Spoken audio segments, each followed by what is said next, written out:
sebelum kita melakukan pemrograman dan pemotongan unit melalui proses show simulation, dan dalam hal ini kita mempunyai contoh package adalah QFN, quad flat no lead, yang mana tidak punya kaki tapi punya pad ya. Dan di depan ini adalah contoh dari lead frame package QFN yang ada warna kuning. Ini adalah tape ya, ini adalah bagian bawah ya. Kemudian bagian atasnya seperti ini ya. Dia terbuka. Kemudian di sini ada die pad, tempat untuk chip ya. Nanti ya, ini terdiri dari ada 4 unit ya. Di sini ditaruh chip ya, Pak. Kemudian akan dikerjakan pemasangan wire oleh wire bond ke kaki-kakinya ya. Dalam hal ini lebih tepatnya adalah pad ya. Kemudian ini nanti kita bisa perjelas lagi melalui mikroskop bagian-bagiannya lebih detail. Nah, ini perbedaan lead frame yang belum di mold dan ini yang sudah di mold atau melalui proses molding. Satu lead frame ini terdiri dari 4 panel ya, 1, 2, 3, 4, dan satu panelnya terdiri dari 4 unit. Selanjutnya kita akan lihat lebih detail dengan bantuan mikroskop ya.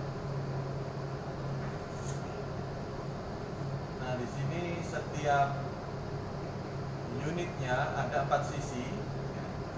Kiri, atas, kanan, dan bawah,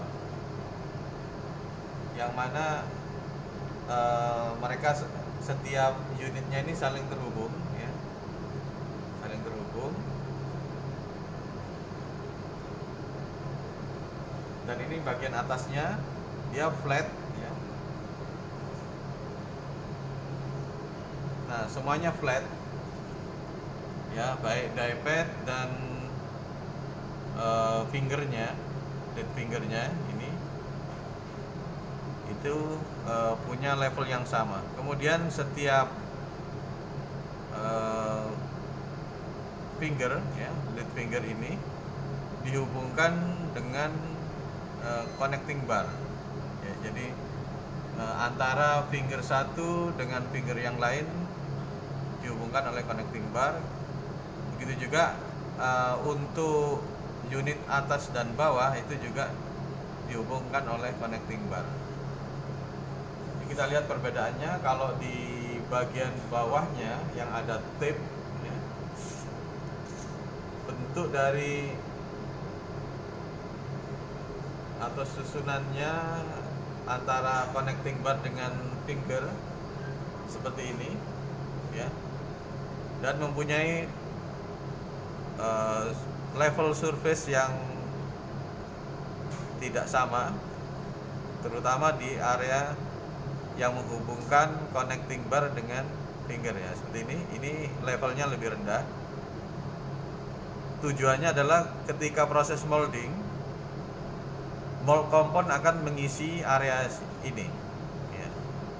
Sehingga ketika sudah di mold akan nampak seperti ini ya. Area yang rendah tadi tidak terlihat ya. Ini masih berwarna kuning karena ada tape-nya. Nah, ini yang satu panel tadi. Nah, seperti ini perbedaannya. Jadi sebelum mold di sini ada metal, tapi setelah mold tidak terlihat, tapi sebenarnya ada metal. Maka tujuan show singulation adalah memutus titik dari sebelah sini ya, finger yang ini dengan finger yang ini. Jadi dipotong horizontal seperti ini. Jadi yang akan terdampak adalah connecting bar sampai dengan ujung dari finger. Dikarenakan ketika masih terhubung, IC ini tidak akan berfungsi. Tapi setelah dipotong, di-cut di area ini, maka IC sudah bisa berfungsi karena setiap fingernya terpisah ya. Kemudian juga tujuan show singulation selain memotong connecting bar juga akan menghasilkan ukuran package ya, ukuran dimensi package panjang lebarnya sesuai dengan spesifikasi. Nah, untuk keperluan memotong connecting bar ini atau memotong unit ini, kita bisa melihat area dari titik finger ini ke bawah ya, dari atas ke bawah. Ini yang akan menentukan kebutuhan blade yang dipakai untuk memotong. Artinya seberapa tebal blade yang akan dipakai untuk memotong, atau blade thickness, istilahnya blade thickness ya. Blade thickness kita bisa lihat dalam speknya, dalam technical datasheet yang dikirim oleh pembuat, dan juga bisa kita ukur ya dengan micrometer atau kaliper. Untuk spek dari blade yang akan dipakai, yaitu terutama blade thickness, ini kita bisa ukur dahulu ya, jarak dari titik ujung finger yang atas dengan yang bawah. Biasanya jalur potong atau saw straight itu lebih besar dari blade ya, dari blade thickness. Tetapi untuk pemotongan package ini harus lebih, paling tidak sama ya dengan lebarnya dengan blade thickness, karena memang target pemotongannya adalah untuk mendapatkan ukuran package dan memutus connecting bar ya. Nah, sekarang coba kita ukur berapa kebutuhan blade thickness untuk contoh package ini.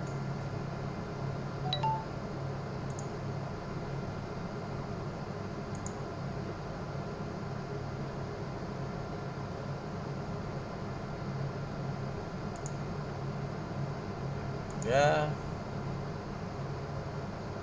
sebesar 560 mikron ya, jadi setengah mm lebih. Nah, sekarang tinggal kita lihat apakah blade-nya tersedia. Nah, kalau blade-nya tersedia, maka target pemotongan adalah, atau garis potong nanti di mesin itu akan diletakkan persis di tengah connecting bar ini ya. Jadi garis potongnya nanti akan berada di tengah, sehingga blade tadi menjangkau ya, atau bisa memutus area ini dengan sampai dengan sini ya. Baik, untuk melakukan pemotongan, pertama kita persiapkan dulu materialnya ya. Pertama ya, ini masih sama dengan pelajaran wafer dicing, jadi alat-alat yang digunakan masih sama.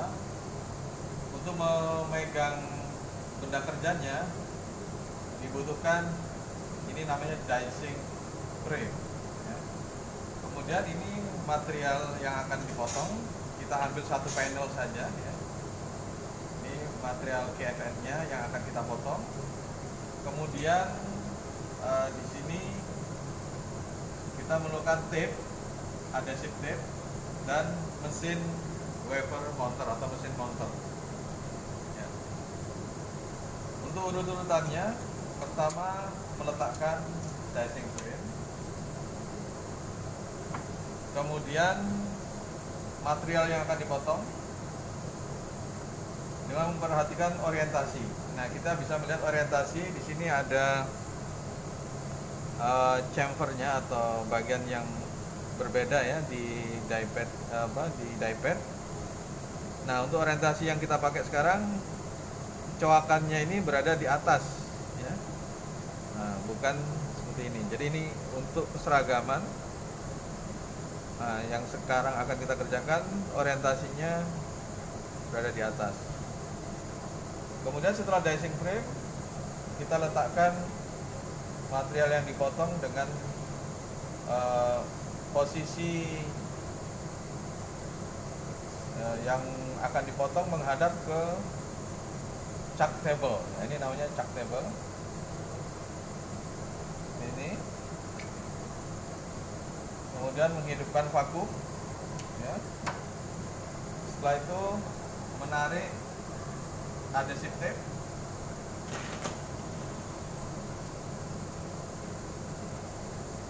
Dan meratakan.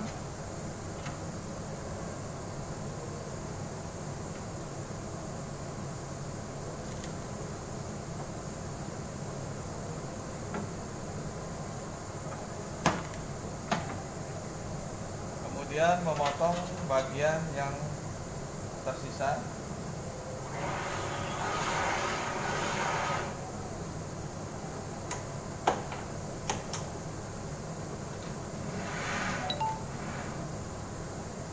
Setelah itu dilepas sisanya, matikan vakum, dan kita lihat hasilnya. Hasil mounting yang bagus, areanya tidak boleh ada bubble, karena jika ada bubble akan membuat ikatannya tidak kuat, sehingga unit yang sedang dipotong ada kemungkinan terlepas dari dicing frame atau dari tape-nya.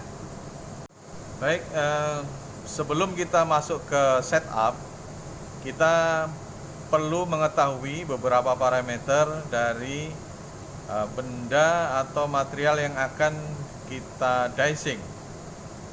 Ya, seperti yang terlihat dalam gambar. Nah, ini ada unit atau material yang sudah dimounting ke atas dicing frame. Jadi yang perlu kita ketahui parameternya adalah pertama tape thickness ya, tape thickness. Kita menggunakan alat seperti ini sama dengan kaliper ya, micrometer ya, untuk mengetahui tebal dari tape tersebut, atau juga dari datasheet tape yang kita pakai. Nah, sekarang akan dipraktekkan oleh Aaron bagaimana mencari atau mengukur tape thickness. Open, wide, ya, correct.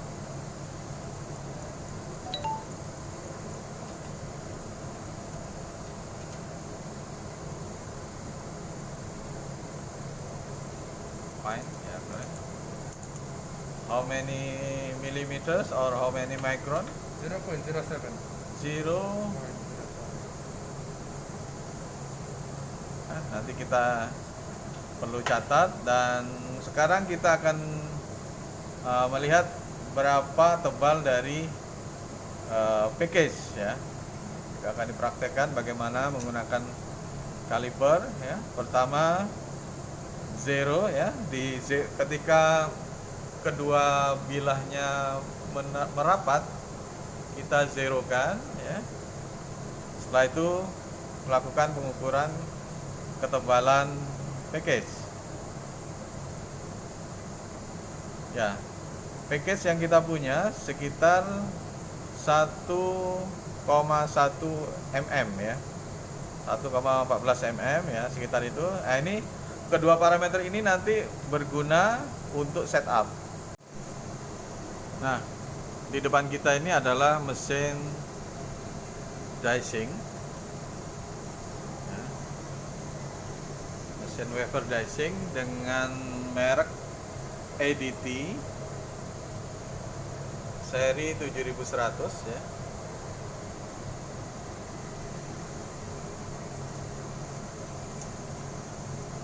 Dan mesin ini selain untuk memotong wafer, juga dapat dipakai untuk memotong package ya. Yang membedakan nanti adalah penggunaan blade untuk memotong benda kerja tersebut.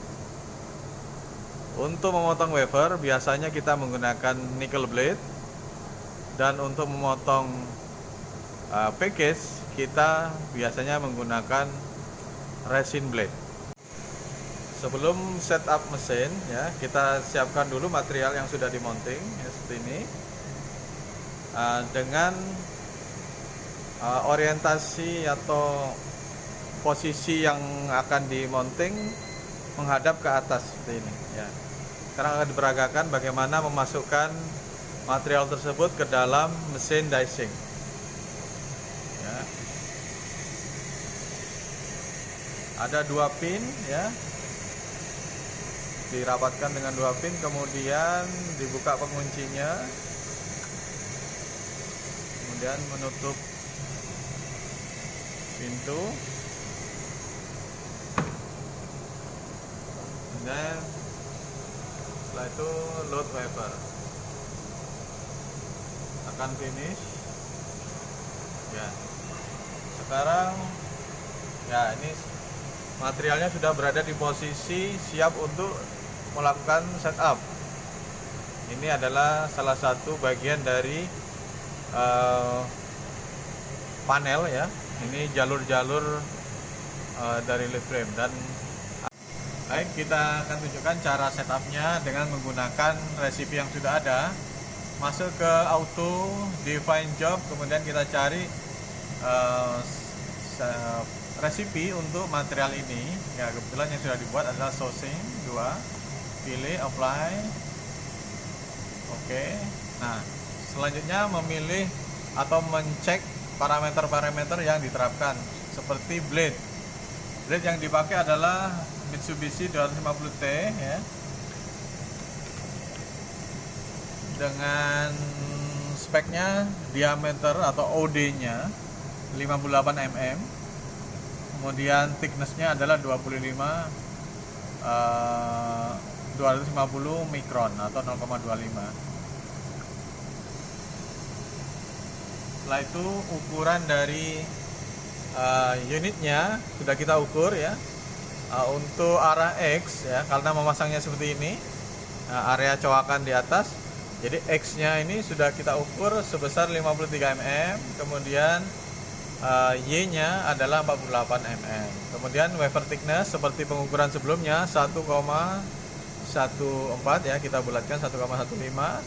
Kemudian tip thickness adalah 70 ya. Setelah itu ini harus standar APC. Kemudian kita lihat di cut parameternya, terdiri dari 2 angle ya. Di angle 0 itu artinya sebelum tabelnya berputar ya, pada posisi asli itu cut length-nya kita ngikut dengan panjang X-nya tadi. Kemudian cut number, karena di sini ada 2 unit, maka isinya adalah 2. Dan depth, ini cut depth ini adalah kedalaman potong ya, walaupun angkanya kecil, tapi ini maksudnya adalah sisa tape ya. Karena tape-nya sebesar 70 mikron, maka sisa tape setelah pemotongan adalah 60 mikron. Nah, artinya untuk memastikan pemotongan terjadi, tape-nya dipotong sedikit sebesar 10 mikron ya. Jadi jika angka ini besar, maka tidak terjadi pemotongan karena tinggi. Jadi kalau ini makin rendah, maka terjadi pemotongan. Kemudian ini adalah indeks ya, karena indeks ini adalah jarak dari satu garis potong ke garis potong berikutnya, atau dari cut length 1 dengan cut length 2. Di sini kita terapkan sub index ya, ada indeks 0 dan indeks 1 ya. Jadi karena blade yang kita gunakan adalah 250 mikron, sedangkan kebutuhannya 560 mikron ya, sehingga kita lakukan 2 kali pemotongan. Nah, nanti kita lihat efek dari sub index ini. Jadi ini indeks yang pertama, kemudian ini indeks yang kedua. Nah, kemudian cut number berarti banyaknya grup indeks ini ya. Nah, ini berlaku juga untuk angle 90 ya, atau angle 2-nya. Jadi angle 1 atau angle 0 derajat, angle 2 atau angle 90 ya. Kemudian parameter generalnya itu ada di sini kecepatan spindle ya, kecepatan blade berputar 25 kilo rpm ya. Kemudian ini cutting speed itu kecepatan memotong. Cut entry speed, kecepatan memotong pada saat memasuki area potong.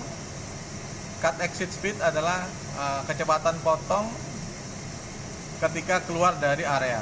Nah, artinya ini diterapkan melambat ya di awal, kemudian normalnya adalah 10 mm per second.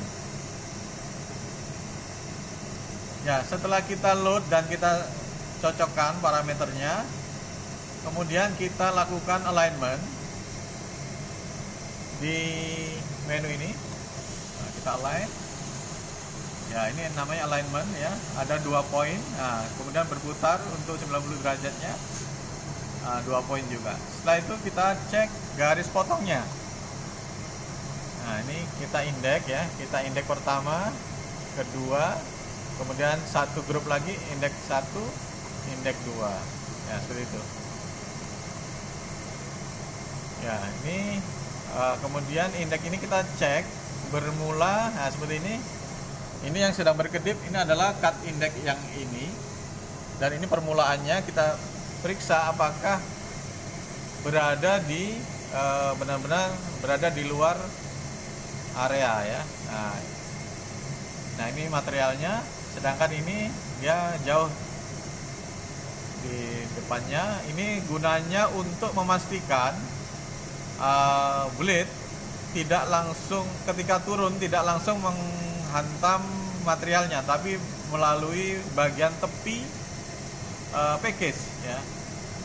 Nah, kita periksa apakah habisnya cut line ini juga habis pada selesai pada materialnya. Coba kita cocokkan ya. Ini denahnya.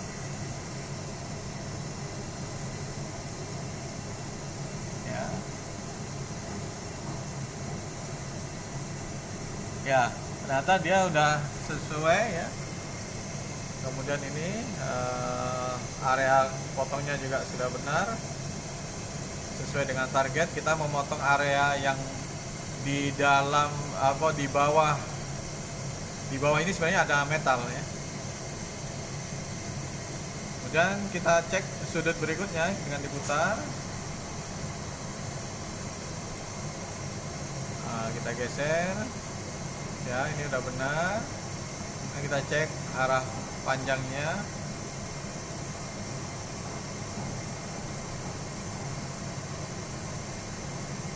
Nah, ini sudah sesuai ya. Dicing blade seperti pengukuran yang sebelumnya, yaitu sebesar 560 mikron. Nah, sebelumnya kita lihat dulu jenis-jenis dicing blade ya. Dicing blade ada 2 tipe. Yang pertama menggunakan hub. Nah, ini disebut hub, pemegang dari blade-nya. Blade-nya sendiri yang ini bagian luarnya. Nah, untuk contoh yang ini adalah nickel blade ya, dengan hub. Kemudian satu lagi nickel blade juga tanpa hub ya, biasa disebut dengan hubless ya. Jadi ini hanya blade-nya saja. Ini nickel blade ya. Satu lagi resin blade ya, seperti ini, warnanya hitam, biasa dipakai untuk memotong package ya. Nah, ini tipe hubless juga. Jadi perbedaannya hanya pada pemegang blade-nya. Kemudian untuk membaca spek dari blade untuk untuk hub type, informasinya adalah di sini ada curve width itu sama dengan blade thickness. Nah, di sini 0,025 mm ya, artinya 25 mikron ketebalan dari blade. Kemudian ini ada exposure. Exposure adalah bagian blade yang efektif untuk memotong. Jadi setelah di sini tertulis 0,64 mm, artinya 640 mikron ya.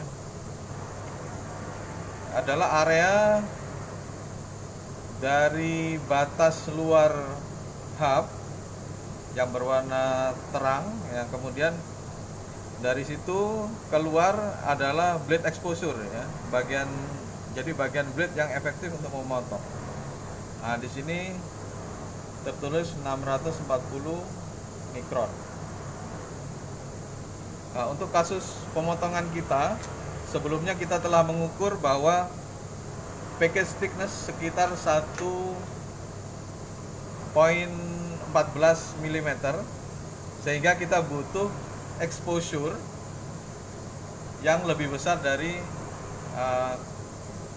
package thickness. Untuk yang hubless, informasinya adalah outer diameter OD ya, kemudian inner diameter ID. Nah, ini ID ini standar untuk mesin yang kita pakai. Besarnya adalah 40 ya, 40 mm. Sedangkan OD itu bervariasi ya, tergantung kebutuhannya. Nah, seperti ini. OD-nya adalah ini. Jadi kita tidak perlu mengukur karena di datasheetnya sudah ada 58 mm. Kemudian bagaimana mencari exposure dari hubless ya. Nah, hubless ini butuh pengganti hub ya. Ini disebut flank. Kemudian flank ada beberapa macam. Yang membedakan adalah OD dari outer diameter dari flank ya. Nah, untuk hubless itu cara mencari exposure-nya adalah OD outer diameter dari blade dikurangi outer diameter dari flank, kemudian dibagi 2, karena satu sisi saja yang efektif memotong ya. Jadi itu. Nah, nanti kita coba hitung. Nah, menurut data OD-nya adalah 58 ya. Kemudian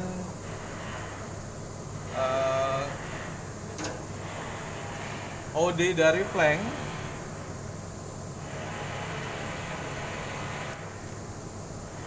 dari flank 52,8. Jadi 58 dikurangi 52,8 dan dibagi 2. Nah, itu adalah exposure. Nanti kita hitung apakah sesuai untuk memotong package yang besarnya 1,14 mm. Sekarang kita install hubless ini ke dalam flanknya. Ini ada alat khusus untuk membuka. Press bagian tengah. Kemudian pasang.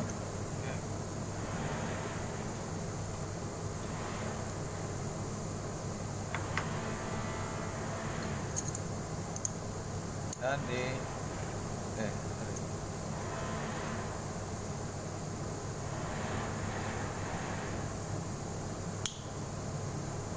ya, seperti ini ya.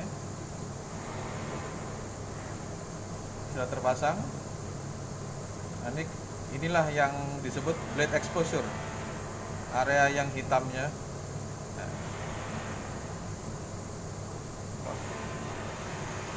Sekarang kita akan menginstal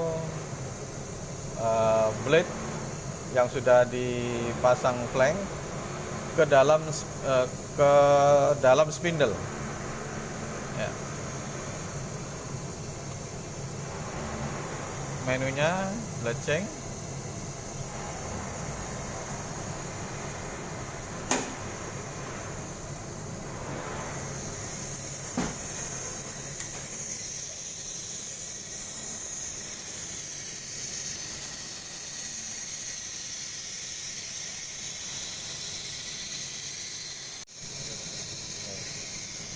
Dan kita kencangkan ya. Nah, pengunci.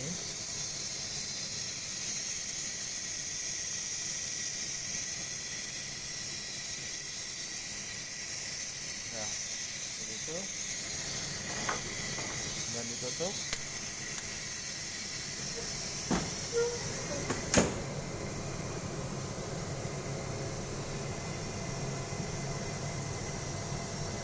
Kita pakai tadi blade thicknessnya adalah yang 250 mikron, ini yang kita pakai. Kemudian flanknya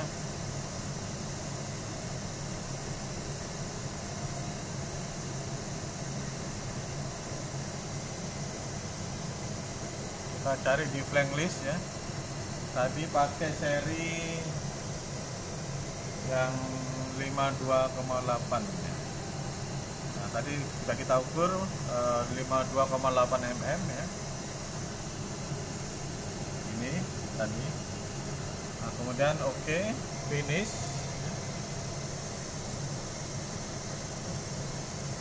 Sekarang mulai bergerak.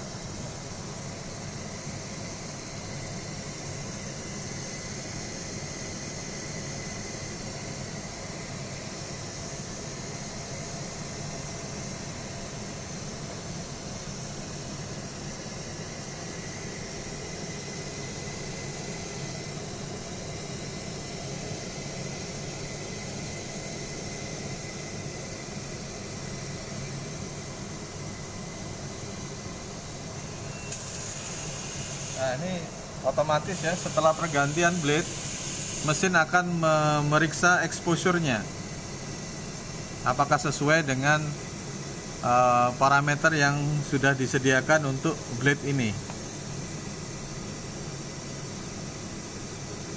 Pengecekan secara optik ya, di situ ada sensor di dekat table.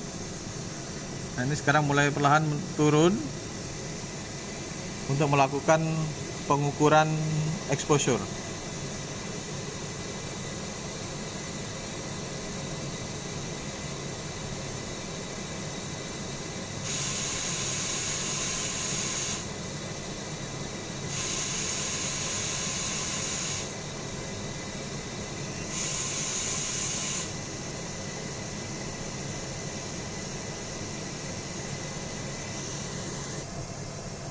Ini adalah hasilnya. Nah, tinggal di apply ya, karena menurut pengukuran ini karena memang bekas, jadi tersisa 57,5 mm ya, tapi masih bisa dipakai. Nah, kita apply. Nah, prosedur setelah pergantian blade adalah kalibrasi Y offsetnya. Sekarang kita akan kalibrasi Y offsetnya. Pertama tekan alignment dulu ya. Align untuk mendapatkan posisi objek yang dipotong. Kemudian di sini ada manual Y offset, klik ya, tekan yes. Kemudian bawa pada posisi yang bebas, yang bukan pemotongan ya. Contohnya di sini tekan next dan ya melakukan pemotongan untuk membuat bekas pemotongan ya. Dan kita cari. Nah, kalau di sini tidak ketemu, ini artinya offsetnya terlalu besar.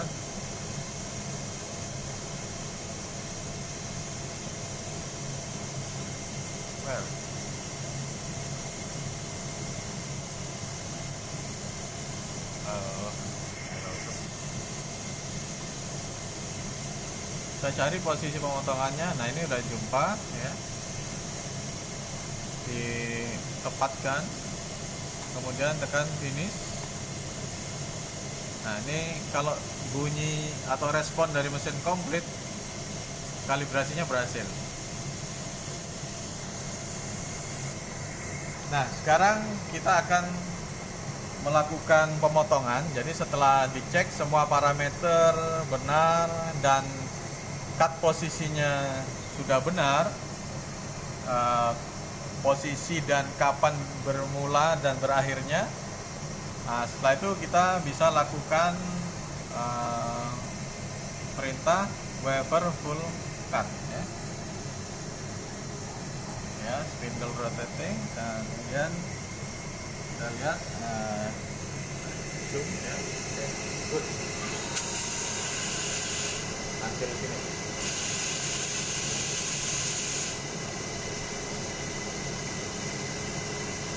Now checking ya. Sekarang sedang memeriksa exposure. Apakah exposure-nya masih cukup? Ya. Ini prosedur pengukuran exposure sebelum memotong. Nah, disebut di sini performing non-contact head procedure ya. Nah, ini prosedurnya. Oke. Oke.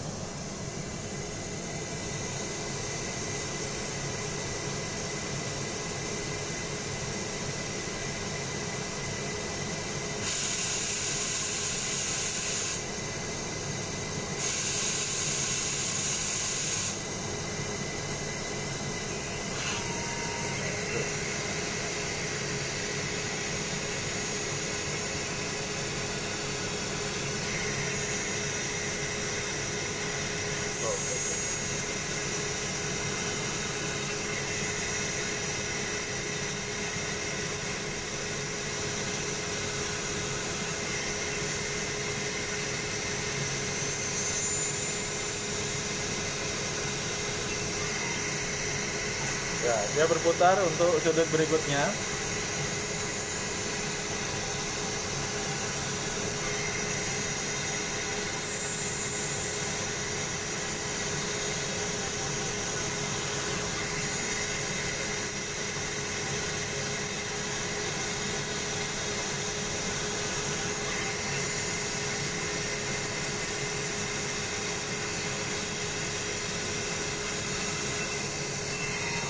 Ya, pemotongan selesai. Coba kita lihat ya. Tekan finish dulu. Ya, ini. Oke, kemudian kita buka. Kita bersihkan dulu airnya.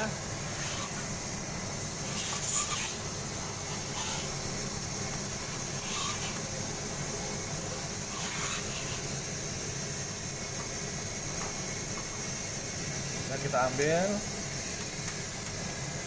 Nah, ini adalah hasil potongnya. Mungkin bisa nampak dari sini. Ini sudah terputus ya. Nah, setelah itu kita akan periksa apakah leadnya atau finger-finger yang sebelumnya itu atau padnya itu sudah terputus ya. Maksudnya terhadap connecting barnya. Nah, itu nanti kita bisa lihat di bawah mikroskop.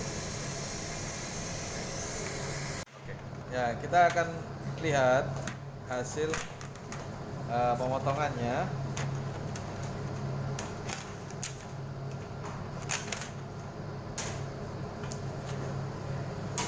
Nah, seperti ini.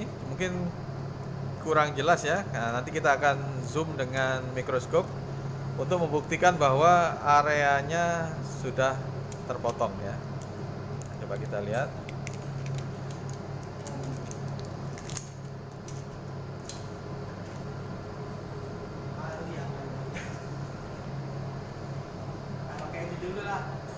Ya. Ini adalah hasil potongnya ya. Ini baru tampak atasnya. Nah, untuk membuktikan bahwa dia sudah benar terpotong harus dilihat dari samping. Nah, connecting barnya sudah tidak ada. Ini proses hasil dari pemotongan yang benar. Nah, ini jadi satuan ya. maksudnya padnya jadi single.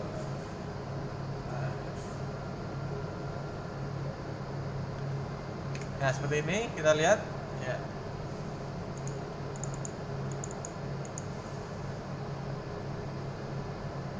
Nah inilah yang tadi ada connecting bar di sini, sekarang sudah ikut terpotong. Nah, untuk kondisi pemotongan idealnya seperti ini.